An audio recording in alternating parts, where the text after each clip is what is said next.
Hi, how's it in the name of Christ? How you doing? It's your girl, Kren K. I hope you're good. I hope you're peachy. I hope you're Stella. And I hope you're in a neat little bunch. If you're not, welcome to the party. Is that just not the story of our lives? Anyway, yeah, let's just get straight into this. Or it could be animated for Jesus, depending really on what we're dealing with here. What you're looking at, I do apologize for my creased thingy over here. That's just how we roll. Anyway, so it's been a couple of days, like a few days, since I last recorded. Whoa, this is so creased, but whatever. It's been a couple of mitzutzos since I recorded. It's getting hot in here. Open a door. And because it's been as long as it has, I feel like bereft and like empty. And yeah, I have to offload. But anyway, I'm here now, and I am offloading. Okay. Anyway, yes, I'm scratching my scalp because it is what it is. I apologize for my white cast sunscreen as well. That's going to be flashing you. So, but let's move on. Anyway, cool. Yeah. Where shall I commence? So, when I was growing up, as in I was really young, still in a school in Soweto, I moved to an English school in grade 2. So it was, but they did move us back one grade because we were coming from a Gasi school. Anyway, yeah, so it could have been like just some rudimentary grade, like grade 2 or grade 3, Agazi, like just really rudimentary. And we used to attend this school in Soweto called Dumelang, right? All of us, pretty much, like me, my sister, my cousins, everybody that lived on my grandmother's property. You know how it is with black families, how it is that kids stay sometimes, especially back in the day, in their parents' houses until they have children, and so the mother has got grandkids and everybody just lives in one space. That's how it was, Kotladi. So all the kids born of my grandmother, not all of them, it was my aunt, uncle, and me, my mom, frankly, yeah. All the kids that lived on that same property, our parents were renting rooms at the back of my grandmother's house. We all attended the same school down the road. It was a walking distance. It was not far. The name of the school was called Dumelang, and it was a primary school, and we were all just in attendance there. We all used to attend Dumelang. We were young, like I said, grade 3, grade 2. Like, it was a tiny little ridiculous age, just barely out of toddlerhood type establishment thing. Anyway, whatever, like preschooler type, just post preschooler, I don't know, you get my point. Like, I was just young, alright, very little. So as to help you understand the girth of inappropriateness of the pursuit of my person, I must use analogies that it might be clear what South Africa is dealing with, what cancer is coursing through their veins, and how it's just not gonna end well. And I keep saying this time and time again, but you know, I have to come here and comfort myself, because if I don't, then who, right? It's gonna do it. Anyway, whatever. So here it is that we are in attendance at Dumelang, walking distance to go there and back. We were so young that we had an older cousin who was perhaps in high school at the time that was given explicit instructions by our grandmother to pick us up every day at school. There could have been like 7 of us in total, just trekking to and from school. And this older cousin, who was, I don't even think he was in high school himself. He was out of school.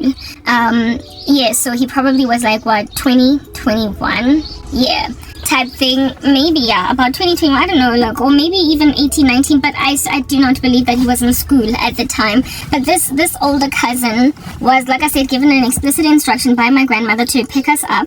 It wasn't far, it was just like a walking distance. So we would find him waiting outside the school, and we would just walk with him. In the mornings, we would walk, like, I think it was with him as well. Anyway, the details are sketchy, so there may be some confabulations here. But I will not confabulate details that are relevant, because this here is a trauma that happened to all of us that will forever remain poignant. It will forever remain deep and extreme. And so therefore, there is no forgetting that. Let's just get straight into it. There was this individual of a high school kid, and we believe he was likely even a dropout. He was not part of the primary school. Don't really know where he attended, but there was just some miscreant boy. Like I said, maybe 15, 14. Just older. Much older. I mean, if you're in grade 2, grade 3, others of my siblings were in like grade 5, you know, type thing. because it was all age. Like, it was me and my cousins and I. Yeah, just ranging in age. But my cousin, what used to be my best friend, she and I are the exact same age, and we were in grade 2, yeah. Okay? It is imperative that everybody gauge the girth of inappropriateness of certain experiences that people endure, and how irresponsible a nation like South Africa is with its citizens. But thank God it's not just South Africa, it's literally the whole world, and so we are going home. We are leaving. You're naive to think that this here is going to be maintained as a going concern. Earth, you are choking on blood, coughing it up from your lungs, the way that you're literally so on your way out. You're dying. You're internally bleeding. You are spazzing on the floor with an epileptic fit. You are entering into some kind of anaphylactic shock. There is a coding that is impending you. And when you do finally flatline, good riddance. But those of you that are sitting around outside of my life thinking I'm in danger, listen to what it is that you're dealing with. Yes, I am scratching my head because I get to. Whatever. There was this human individual, a teenage boy, 14, 15, 16 at the oldest. Potentially even a high school dropout. That was huge to us, because after all, we are what? In grade 2 and 3. So he's mammoth. He is gargantuan. He is the stuff of tall buildings. He's like a skyscraper in comparison to us. When we look at him, we look up like that. He was just a big guy. He was a skinny, regular teenage boy, but like I said, to some grade 2, grade 3 kids, or maybe even grade 5 kids, he's like a beast. He's mammoth. I could probably take him today. But back then, nobody had defenses. His name was K-Fuss, and I get to use that name because he ain't never gonna know what in the world is going on. That was his actual name. K-Fuss. Okay?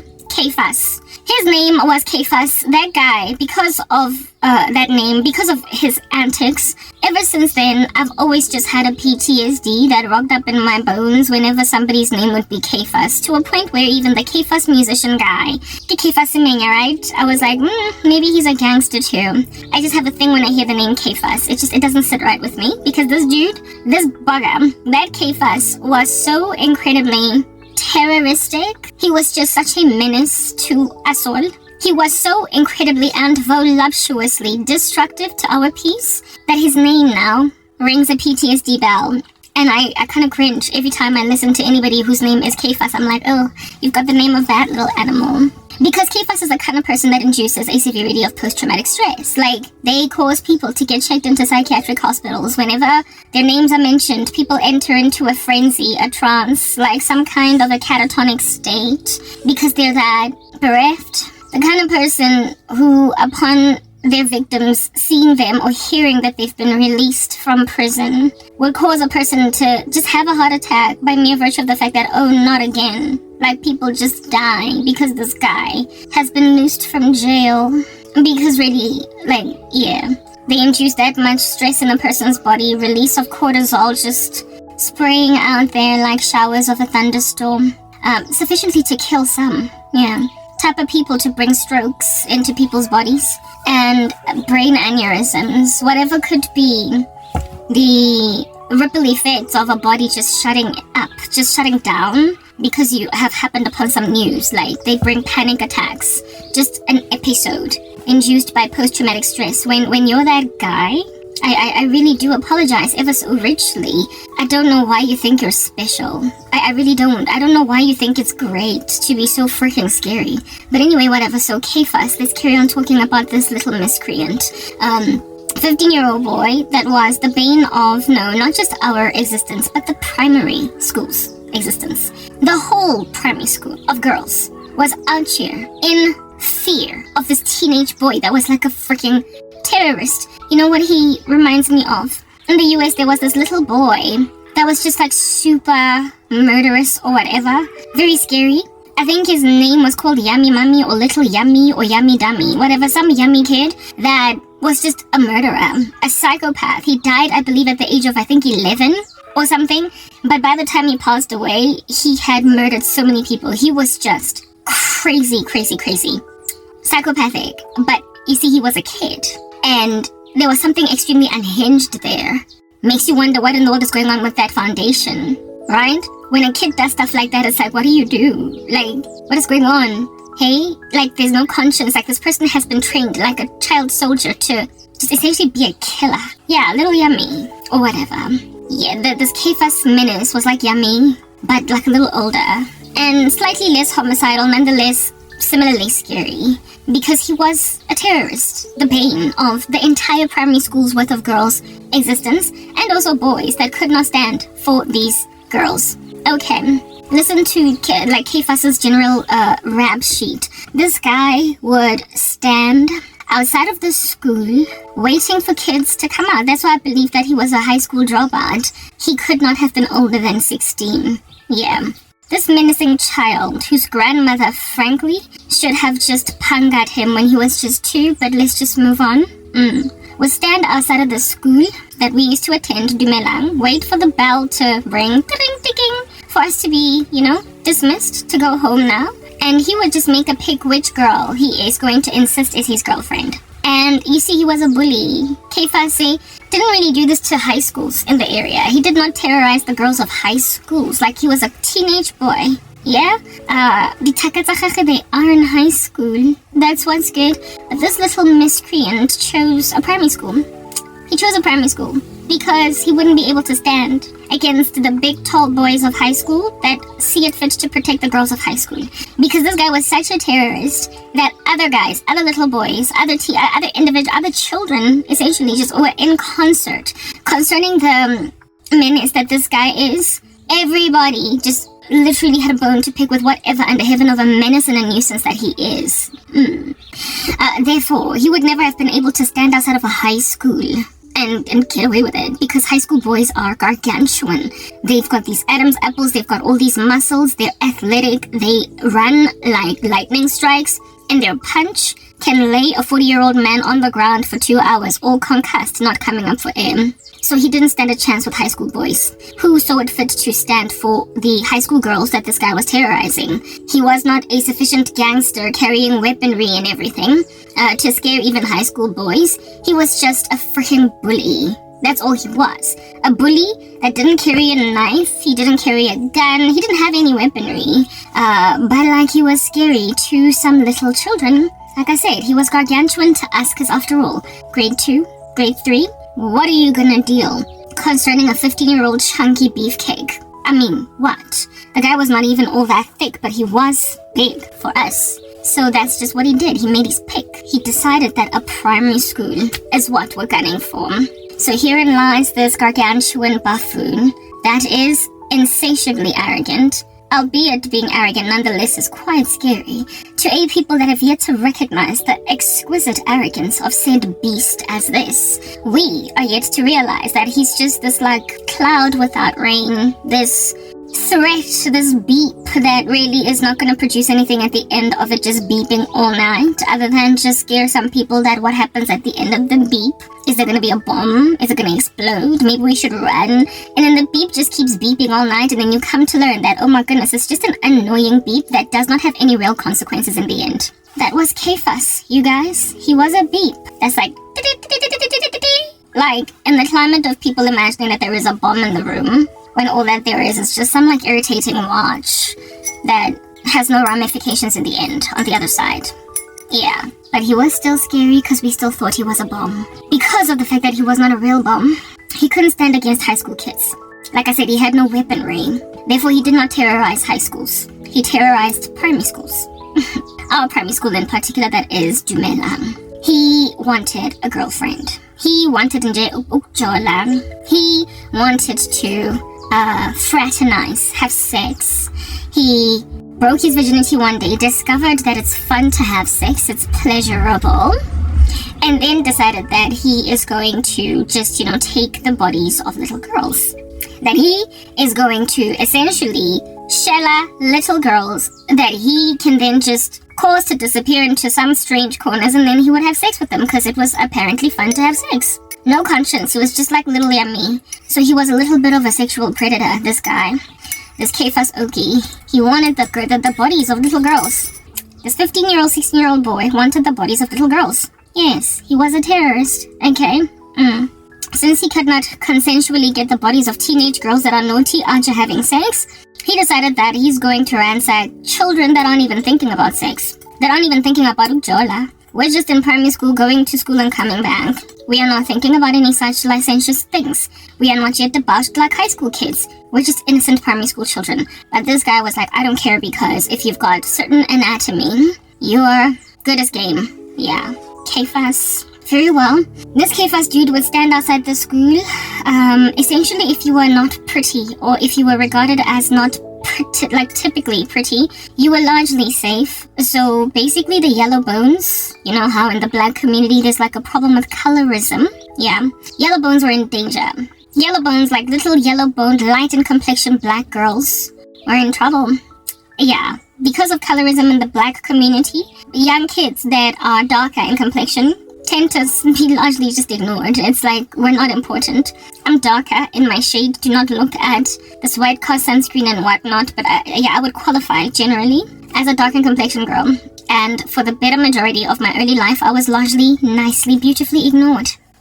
I was wonderfully ignored. It did not feel great, however, at the time when I was, just richly ignored. But I realize now that my skin tone, protected me from a lot of insanity on the come-up. It protected me from a lot. Just getting asked out by a whole bunch of guys until my head got so big that I just jolled and became kind of with a reputation. Because that tended to be the problem with yellow bone girls. If they did not exercise any restraint, they would get hit on by so many little boys that eventually they would date 5 of them in 1 year, and by the time that year is over, everybody be out to calling them the W word, the S word, the whatnot, the B word, calling basically this unfortunate little female something that her yellow skin, before she could mature to a point of developing or establishing a moral compass, went on right ahead to allow herself to be taken over like this. But like I said, not every yellow bone girl, but becoming an overnight prolific harlot tended to follow like a tail, very unfortunately so, lighter girls, because they were just so favored that they couldn't help but just accommodate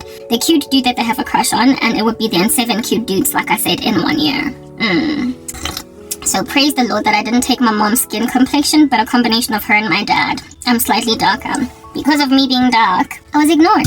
I only started getting attention when I was in high school, because I had grown into my body. I became pretty, whatever. Yeah, but in primary school, I was largely ignorable. I was just whatever. I was just intently wild. Yeah, so yellow bone girls were always in this danger. If you were a light girl, you were considered very pretty, and so all the light girls were always just shaking in their pantyhose. If you were a little powder white, cute little girl, yeah, everybody needed to send for you. Everybody needed to have your back. Everybody needed to basically be around to ascertain that you don't just get usurped in these streets by some conquering menaces that frankly are not even all that intense, but they do act intense. So their act is sufficient to gaslight people into believing that they're actually powerful. He created Cephas and his scheme. He was the main guy. He led the whole crew of boys, and he was the one who actually truly terrorized, while his friends merely just encircled him. But he was the terrorist. Yeah, he would out here be fishing like he's at the ocean, and he's got free reign to do such a thing as this, or like a poacher in the wilderness that's doing so, of course, at the peril of the law. Yellowbone girls that would after school be actually getting out on some, I'm going home now. Yellowbone girls were often at the mercy of Cephas. What Cephas would do after school, he would wait outside of the school, but at a distance enough for teachers to not be able to see him. Basically anybody grown-up adults, he was scared of either older kids, like teenage boys, and of course adults. So he was just like a big fat chunky bully that could not for the life of him fight anybody that was his size and up. Like I said, picky bully, snot coming out of the nose, gongodi, that was Cephas. So he would wait at a sufficient distance from the school, but close enough for him to see, meet, whatever's coming out of the school. He would then scan the girls coming out of the school, and then make a decision to follow the one that he has decided, that's a cute little thing, I want it. Mind you, this cute little thing is grade 2, grade 3, grade 4, so this guy was like a pedophile, essentially. Grade 3, grade 4, grade 5, how old are you at that stage? 11, 10, 9, 8. I could go down from there. You're literally not even a teenager yet. You probably don't even have boobs yet. You probably haven't gone on your period yet. You probably don't even feel any kind of way, you just don't know what's going on. There are certain shows you can't watch, you're a child. That's what's good. But this guy somehow managed to develop a fanatical sexual desire for people that are yet to even get their first period. Yeah, this teenage boy, all he saw in Jafela was just the nether regions of a female. Yeah, and it did not matter that those nether regions are not even mature to, partake in copulation. They're not mature. The person can't be having sex at like 10, anyway. This guy just didn't care. Yeah, that was K5, so he would scan the primary school periphery for girls, basically all the way from grade 7, so standard 5, the last grade of primary school, down to grade 2. And I would know that he went all the way down to grade 2, where we were at with my cousin, because I told you, yellow bones be RGB adored, right? Herein lies the deal.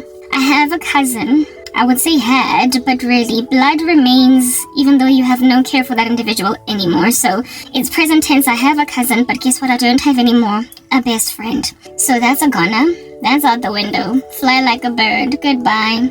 Never again will we ever be reconciled. But nonetheless, we were here. We were tight, bosom buddies. Sofa Slahlane, she was my favorite cousin. I was her favorite. And we were in this together for life until she became a whole new sensical backstabber.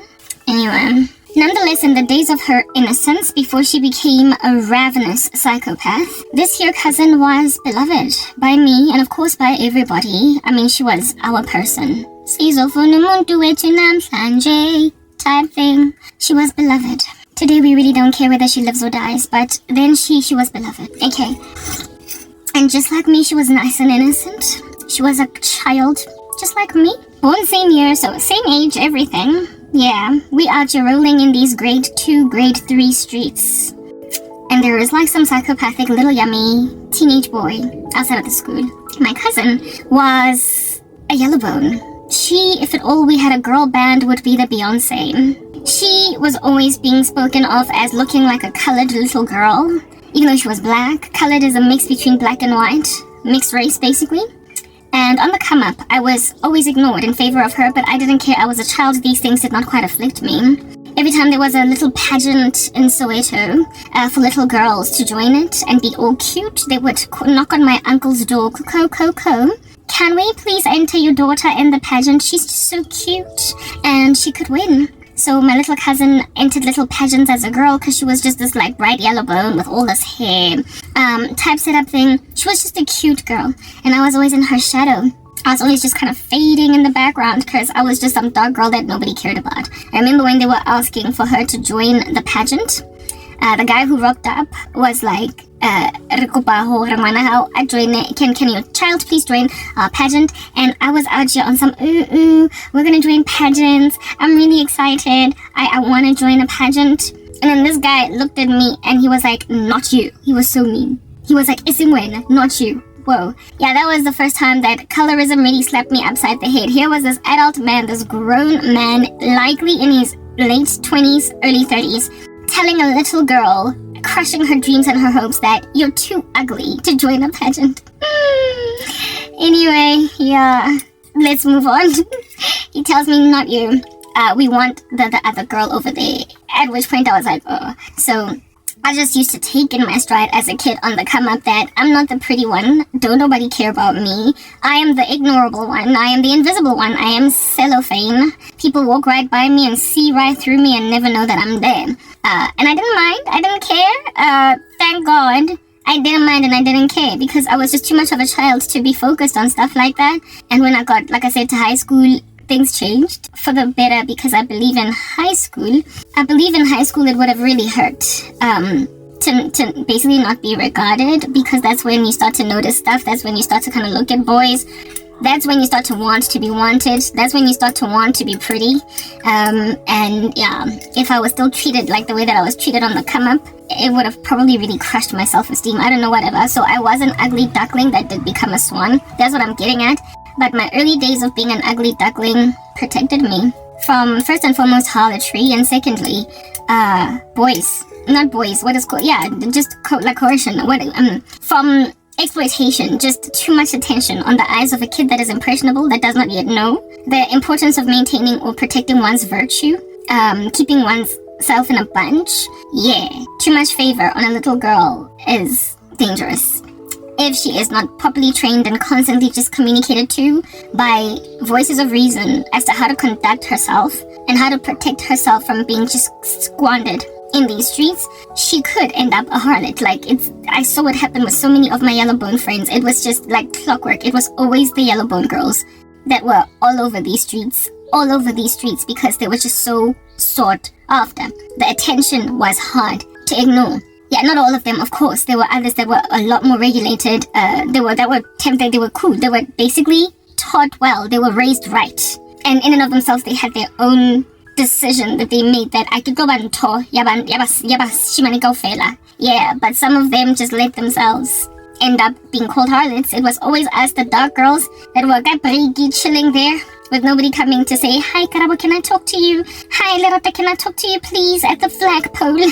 Nobody cared to ask to talk to us at the flagpole. So we would always just be sitting there eating lunch, watching our yellowbone friend get shellaed by some dude in grade 6 while we were in grade 4. Yeah, we would be out there watching all this activity while the yellowbone is getting fraternized with. So praise the Lord for making me dark, because yeah, like I said, that kind of attention on a little girl, it can mess them up if they don't have the right foundation at home, and if in and of themselves they don't have faculties to hold themselves in a bunch, hold their horses. Very well. So my cousin was, like I said, so gorgeous and such a yellowbone as a little girl that people would even knock on my uncle's door to ask for her hand in attending a pageant or whatever. She was always being invited into pageants, and automatically, whenever we would play games like Shell Road to Fame, like basically auditioning games, like superstar games, she would always be the lead singer. Whether or not she had any real talent was irrelevant, because her yellow skin was all that mattered.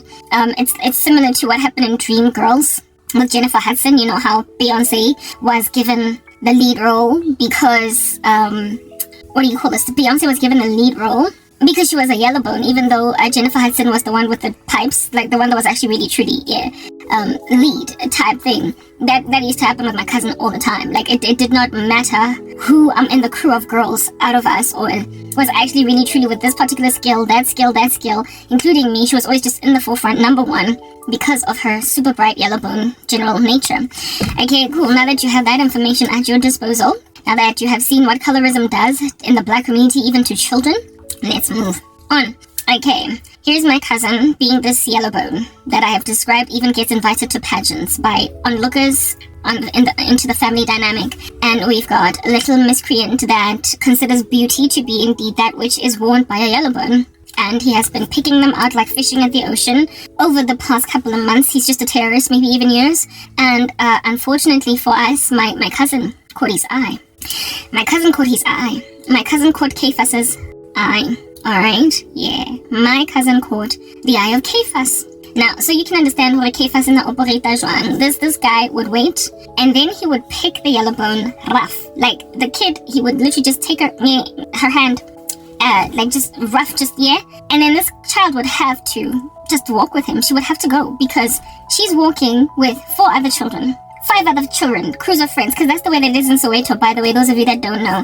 It is a luxury. White parents, it is a luxury, gentrified society. Allow me to just communicate to you that in the Kasi, in the Soweto, in the ghetto, essentially, kids out here be crazy independent. They walk to school and back by themselves. Parents are too inundated with their own life issues to actually really truly drop any children off at school and vehicles and stuff, because at the time, especially when I was on the come up, none of them had cars. They also had these jobs that they had to be at by like 6, 7, 8 a.m. in the morning, so ain't nobody got time in these streets to be dropping off a child at school and then only going to work. Like, you all need to understand, it is what it is. These kids are going to walk themselves to school, and they're going to walk themselves from school. It's like that in the black community. If you were to go to downtown Johannesburg, the number of literally 2 inappropriately tiny kids walking by themselves with chunky school bags, like the school bag, like this kid is so small that his backpack looks like it could weigh him down as he's walking. It's just huge. And yet this what looks like 7, 8-year-old, this what looks like 6-year-old is literally queuing at a snake-like queue by themselves. Kopri. about to be out, you're going back to Penville or whatever from school. It's like that in the black community. Like, if you just go to downtown Joburg, you will observe this phenomenon. You will see kids as young as 7, 8. You will see kids as young as like 6, 7, 8. 5 of them in that small little, with no adult, not even a single adult, walking, crossing the road, going to Brie, going to North, going wherever. And it's just so normal. It's so common that nobody will be like, hello boy, where's your parents? Where's your mom? Why are you out here alone? Why are you in the queue alone? Why? No, everybody understands that that's just the way that it is in the black community. Parents just can't. They can't afford to, hook up au pairs, nannies that travel to go fetch kids. They don't have cars of their own. They can't take time off work to pick kids up or drop them off. And they also don't have the luxury to get chaperones for them or whatever. They just, so the best way that we are catered to is through each other. We are counseled by parents to basically make friends with that girl from that house, that boy from that house, that child from 10 houses down, and the 7 of y'all will walk to school together. 7 of y'all will come back home from school together. And that's how it was with us. Kids in the Gussie, it's like that. Barely ever would you find parents parked outside of schools after school, waiting for kids, picking them up. That was a phenomenon, frankly, that I observed only when I went to Mayfair Convent. Only when I went to Mayfair Convent. That was a school in the suburbs. Shortly after, we were in Dumelang, and then I moved to St. Matthew's. Even at St. Matthew's, which was a Catholic school, a Catholic private school in Soweto, Rockville. Even there, still, everybody, there were no cars parked outside of that school, after school, waiting for kids to go home. Everybody had to find their way home. Kids just had to find it. It's the way that it is. Only when I moved to Mayfair Convent, which was a school in the suburbs. And so there was a combination of races there. There were white kids, Indian kids, colored kids, black kids, Chinese kids, whatever. Just like the Rainbow Nation was admitted into that school. The Rainbow Nation was admitted into that school, and kids that were the black kids in that school also came from Soweto a lot of times. They did not live in the suburbs. They did not live in the surrounding area, right? Yeah, that's what's good. Therefore, parents would then hook up kumbis, like public transportation where you pile up a whole bunch of children, school buses basically, and then they get picked up at home and then dropped off. So black kids were largely picked up by kumbis.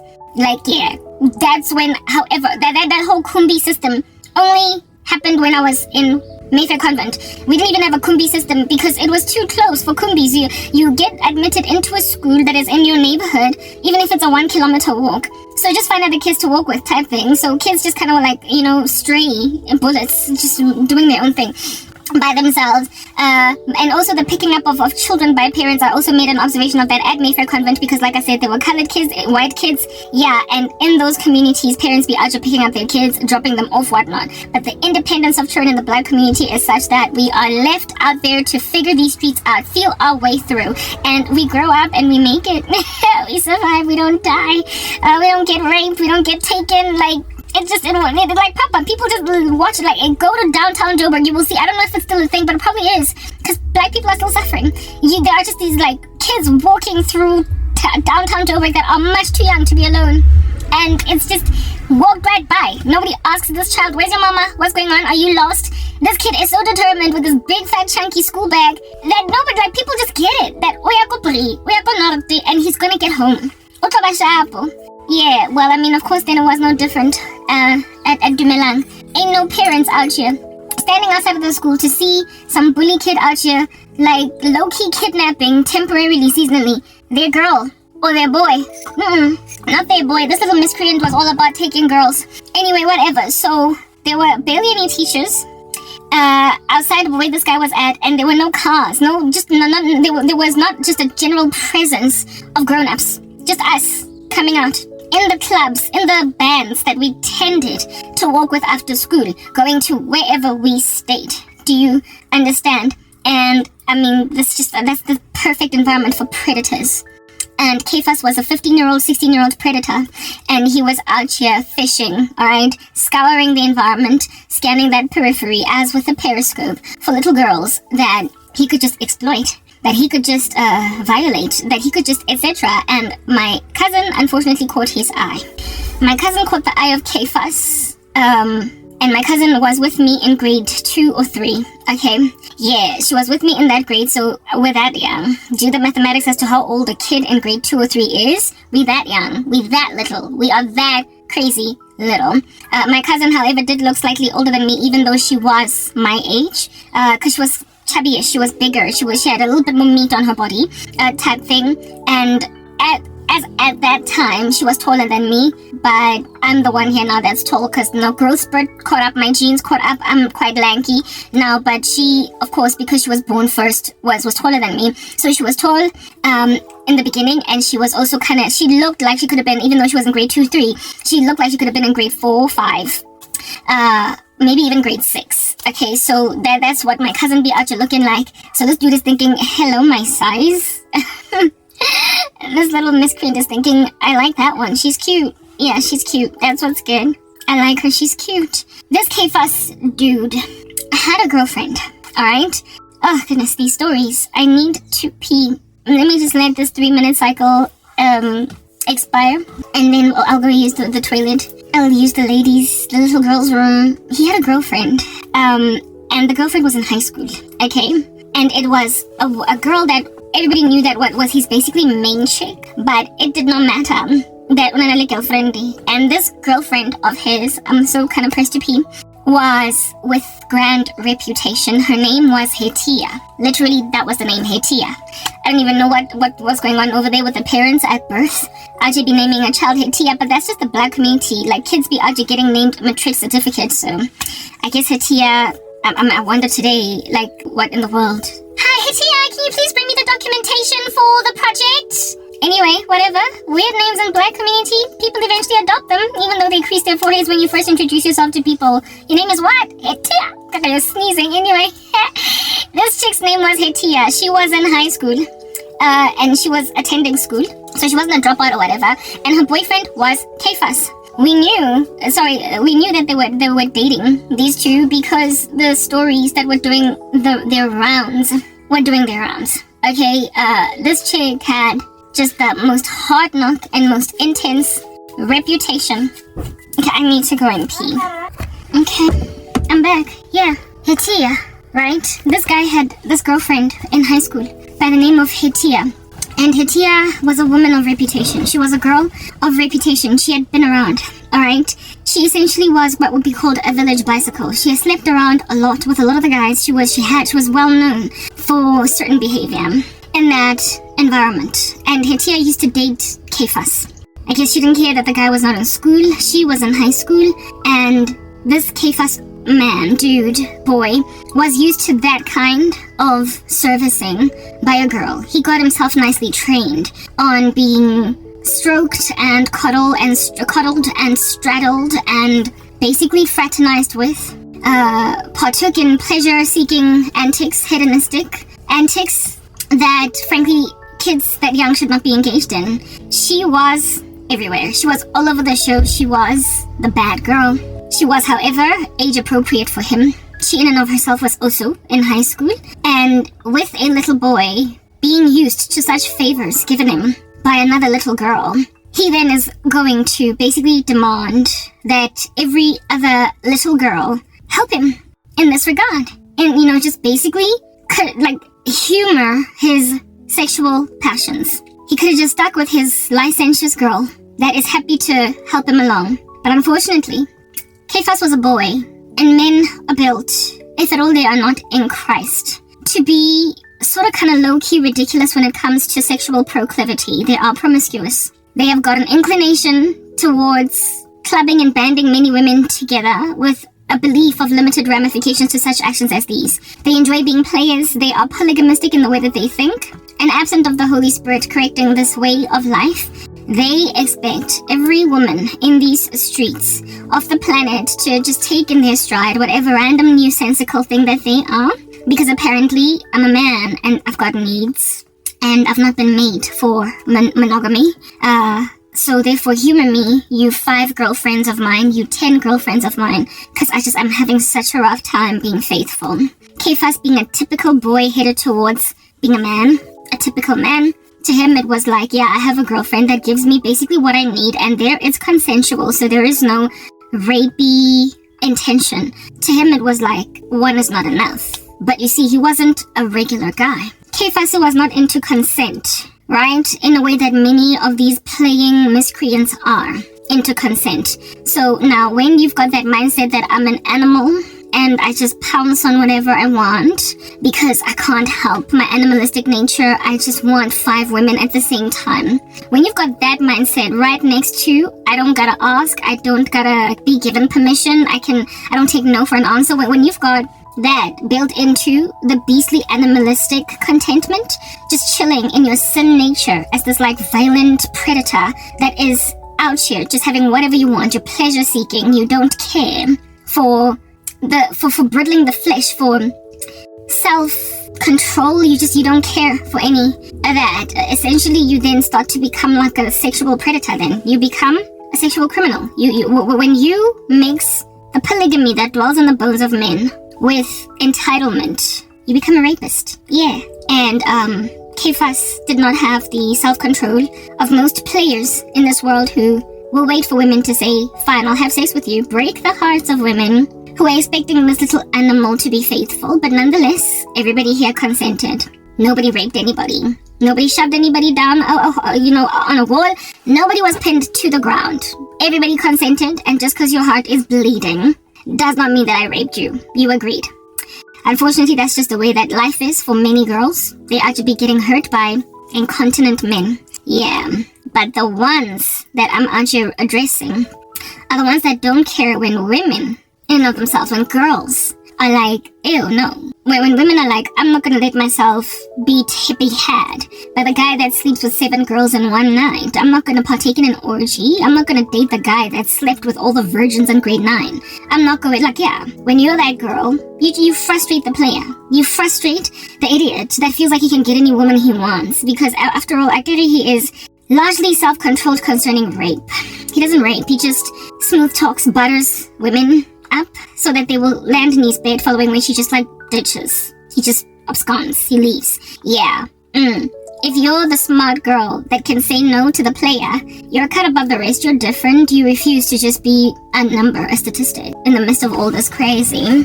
So largely you should be safe, right? If at all, protecting yourself is all that's needed for you to not be taken for granted by a little beast that thinks that he cannot control his, whatever, just brittle this nonsensical flesh of the belief that he cannot brittle his nonsensical flesh. Let me just finish talking. I saw something there. I don't know if sound is on or what's going on. Anyway, the belief that one cannot brittle their nonsensical flesh. A woman that is exercising self-control and has self-respect can escape that bullet. The bullet of incontinent, loose cannon men who just shell out anything in the streets, sleep with 7 women in 1 month, gross men. You are largely safe from them as a woman insofar as you refuse them access to your person. But when you're dealing with a gross man that's also entitled, even if you say no, of course I'm not gonna be with you. What? No. You've slept with the whole school. I'm not doing it. You've slept with the whole office. I'm not doing it. And then he takes it anyway. Then on that day we're dealing with a different monster. On that day we're dealing with something that needs to be killed.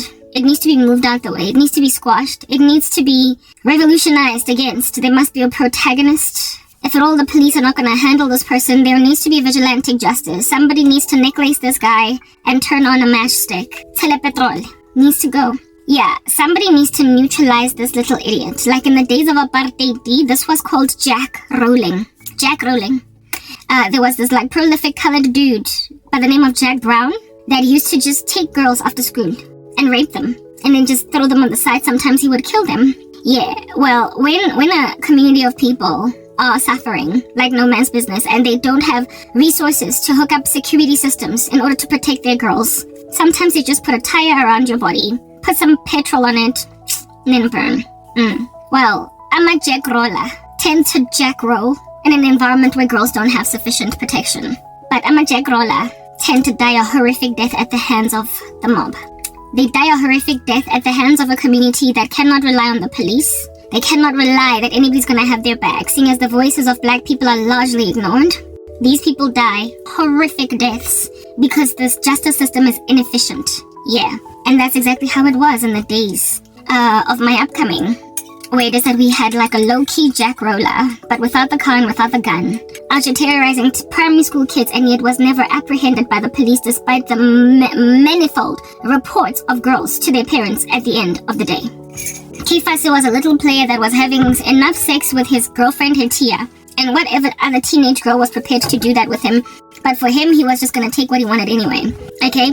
So he set his eyes on my cousin, and the way that this guy would take a girl is he would accost her, right? And then her friends would stand back, likely even run away, because they were so scary. It was always him and a couple of his boys. Whenever one of the girls were taken, everybody else would run, because you can't just stay there. You can't just stay there. So this girl would basically walk back home, kind of shamefaced, having been harassed in the street, with nobody coming for her. This K-Fast dude relied on there being no teenage boy presence, so no other no other bigger boy presence, no high school, basically anyone his age and up. He relied on cornering girls in an environment where there was no one coming for them. No one coming for them. So this little girl would be sobbing and sobbing and sobbing, and he would shella her. He would shella her on some be my girlfriend, or you're my girl. And if this girl did not agree, he would twist her arm behind her back, hurt her until she's like, okay. Following which he would then make an arrangement for them to meet somewhere, and then he would have her body. So he did not rape them there and then, or even on the same day, but he used fear. He used intimidation. He used threats. And we are now dealing with children, right? So they don't have a sense of, how about I report this so that I don't end up having sex with a teenage boy? They tell themselves that nobody's coming for me. This guy is going to hurt me. He's going to hit my body if I don't go with him where he says I must go with him after school and allow him to have sex with me. He did not have, you see, I told you guys that this little boy he didn't have resources. He didn't have a car, he didn't have a gun, he didn't have a knife. He wasn't even a real legitimate full-time criminal, a gangster. He used fear. It was like psychological manipulation. So grabbing a girl that is kicking and screaming would cause him to drop her like a hot potato. Because anybody at all that was bigger than him that would see this thing would immediately rise up and this guy would run. So he relied on so much fear in the girls that they would just quietly walk with him to their rape. He would twist the hands of these girls in a way so as to make them quietly walk with him wherever that he might rape them. So basically, when you are just walking around with Kefas as a little girl, if people don't really know this guy and his reputation, and he's walking with this little girl to his house where he stays, people would be thinking this is an older brother picking up his sister from school. Because this kid is here. Ototsi. This kid is mum.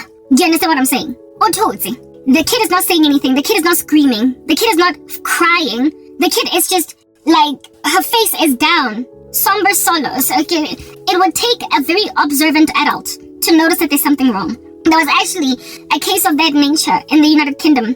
I watched a short of it on YouTube where this little girl was walking and some grown man picked her up in the alleyway where she was at, and he was walking home with her. When I told this girl, it looked like his daughter. But one woman, her senses, her intuition kicked in, a teenage girl actually. Her intuition kicked in, and she was like, that child is not safe, and then followed them and started asking this child questions. Hi, little girl, are you okay? What's going on? And this dude is like, leave us alone. This is my child. This is my daughter. Leave us alone. What's wrong with you, mate? This is my daughter. And this kid was quiet for a good minute while this girl was busy following them around. Eventually, she turned around with this guy holding her hand, and she was like, I don't know, he just took me in the alleyway, and she started to cry. So essentially it became clear that we were dealing with a sexual predator that was taking a little girl to his apartment, and he was so intimidating, so scary, that this girl was quiet, walking with him, agreeing to let him lie to everybody around that this is my daughter, I'm taking my daughter home. This is my child, this is my family, I'm taking her home. It took the probing of this girl over and over and over again on some little girl, are you okay? No, I'm not talking to you. I'm talking to her. Are you okay? And I'm not talking to you. I'm talking to her. Are you okay? Until eventually this little girl was like, I don't know, I'm scared. And she cried. And the whole thing was very emotional because everybody was crying now. The girl was crying. The teenage girl was crying. So too was the girl crying that was about to be abducted, kidnapped, raped. We don't know what's going to happen to her. We don't also know, I don't know how the whole thing ended, whether this guy ran away or what's going on, but basically this little girl was rescued by a very intuitive, a very observant teenage girl that looked at the situation and nothing, something just did not sit right with her. Kefas was like that little sexual predator from the TikTok, from the YouTube, what do you call this short? Yeah, Kefas was like that. He leaned on fear over kids. Just like that kid in the short on YouTube. That kid was 7, 8. Because that's just my thing, right? In the black community, sometimes kids are allowed to walk home by themselves and go to school by themselves. Not so much because the parents are irresponsible, but because the hardship in the black community is such that there aren't sufficient resources to sufficiently secure or ensconce these kids. There aren't sufficient resources to award little chaperones, bodyguards, or transportation that is not public for kids. So what is relied on in the black community is for the clubbing together, banding together by kids to walk to school together and to walk back. But sometimes these kids won't necessarily listen to the parents' instructions that do not walk alone in Bree, downtown Joburg, but make sure that you are traveling with Tepo, make sure that you're traveling with Lerato. The 5 of y'all must always be walking together. Sometimes these kids be out here going home by themselves. I've done that before, where I'm out here being so tiny, the whole world is big around me, and I am chewing by myself in this tiny little girl, and everybody in the queue and just inherently gets it in the black community that like this is how it is with us. So nobody bullies me. They just understand that that's just the structure, that's the way that things are. So I can't even really blame it on the irresponsibility of black parents. It's resources. It's poverty or insufficient resources. And however, we are living in 2024 now, where there is no respect for the dynamics of the black community. Back in the day, we were largely safe, right? But like now, people be out just snatching black girls, like whatever. And then when we get snatched from the side of the street, nobody cares. Like, I did videos speaking about the plight of the black girl, the black woman. We are on our own. I'm trying to call people to Christ. Women, black women. I am trying to call you to Jesus Christ, because when your father and your mother forsake you, or when your community forsake you, when your police won't take your case, when they ignore you, when they allow your docket, the docket of your rape to be bought, when no justice comes, even though you have been done dirty, when you're reported missing and no one goes looking for you for 2 weeks, when you're that person, yes, like it, you ain't got no one, but God. You ain't got no one but God. Like, no one is coming for the black girl. And I am trying to talk to black girls to say, y'all ain't got no one but Christ. The world does not care about you. Your community is too poor to invest in resources for your security. And unless you suture yourself to a supernatural God, you're done for. You will get taken by Kefas.